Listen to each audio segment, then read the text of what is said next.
Hi all, today I am going to talk about the power of Hadoop ecosystem. So Hadoop ecosystem is a big data ecosystem that makes data processing easy and it helps in distributed processing giving new way of storing and analyzing data.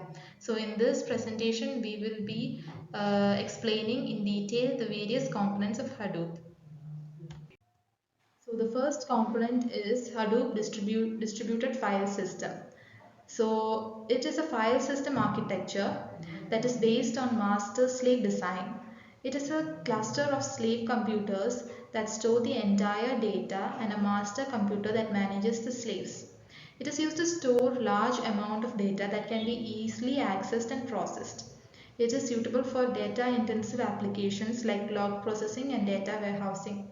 The advantage of HDFS is that it provides a fault-tolerant, cost-effective way of storing large amount of data. It is also efficient in handling unstructured and semi-structured data. The next component is yet another resource negotiator. It is a component that separates the resource management and job scheduling so that the users can specify the amount of resource they need and the yarn ensures that they get it. It is used to perform in a wide range of data processing tasks. It excels running distributed computing frameworks such as Hadoop, MapReduce and Apache Spark. The advantages are it is flexible, scalable and fault tolerant for resource management. The next component is the MapReduce. So what is MapReduce? It is a programming model and a software framework for writing applications that process large amount of data on a cluster of computers. It divides tasks into small parts and distributes them among the cluster nodes. Each node then processes the data and returns the result back to the master code. It is used to process large dataset in a distributed manner. The next component of Hadoop ecosystem is Apache Spark.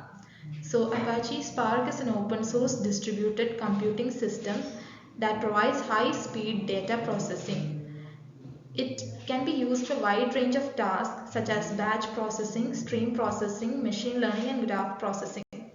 It is easy to use and support multiple languages like Java and Python.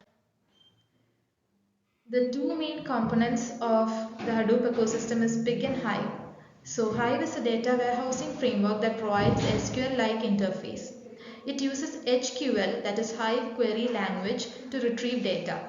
It uses schema on read approach, which means that it allows users to apply schema to the data at the time of reading, rather than enforcing schema at the time of writing the data. Pig is a high-level platform for creating MapReduce programs used with Hadoop.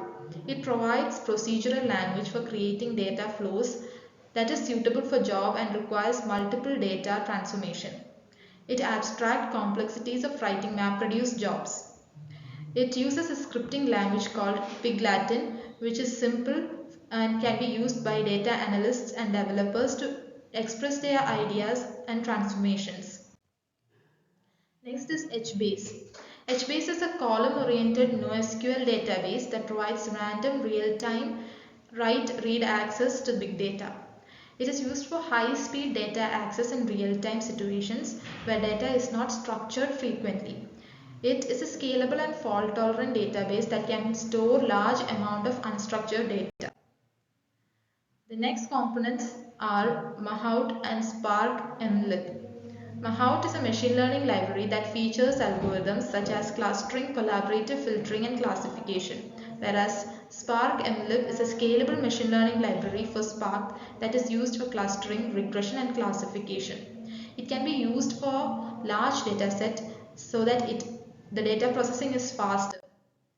Next is the Apache drill. So it is a distributed SQL query engine that supports querying in NoSQL database and Hadoop distributed file systems. It is used for querying large datasets in real time across a wide range of data. It is ideal for ad hoc and exploratory queries. It is easy to install. It supports various file formats and provides high-speed performance. It also supports running SQL queries on self-describing data source like JSON and Parquet. Next is Zookeeper. It is a distributed coordination service used for managing and maintaining services in Hadoop clusters. It is used for managing distributed systems such as Hadoop clusters and Apache Kafka clusters. It provides a hierarchical namespace and is suitable for managing large-scale services. It is reliable, scalable, and fault-tolerant, and it also provides a mechanism for detecting and recovering from failures. Next is Oozie. It is a workflow scheduler system that is used to manage Apache Hadoop jobs.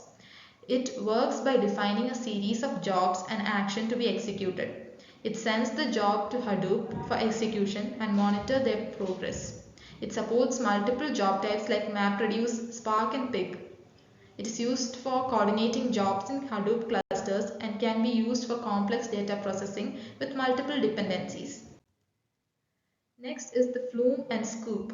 Flume is a distributed, reliable, and available service for efficiently collecting, aggregating, and moving large amount of log data from many different sources to a centralized data store.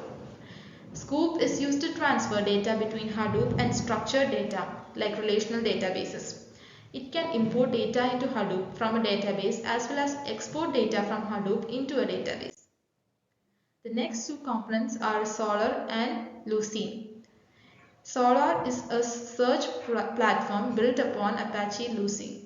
It provides a REST-like API for indexing and searching data, whereas Lucene is a powerful search library that is used to add capabilities to applications. It is used by many search engines including Elasticsearch and Solr, etc. The next component is Apache Ambari. It is an open source management platform that is used for provisioning, managing, and monitoring Hadoop clusters. It is used for managing large-scale Hadoop deployments, and it provides a centralized view of the entire cluster and helps in diagnosing and resolving the problem quickly. It is used to provide simple way to configure and manage Hadoop clusters. It provides alerts and notification for different metrics, allowing administrators to monitor the health of the cluster. That's all. Thank you.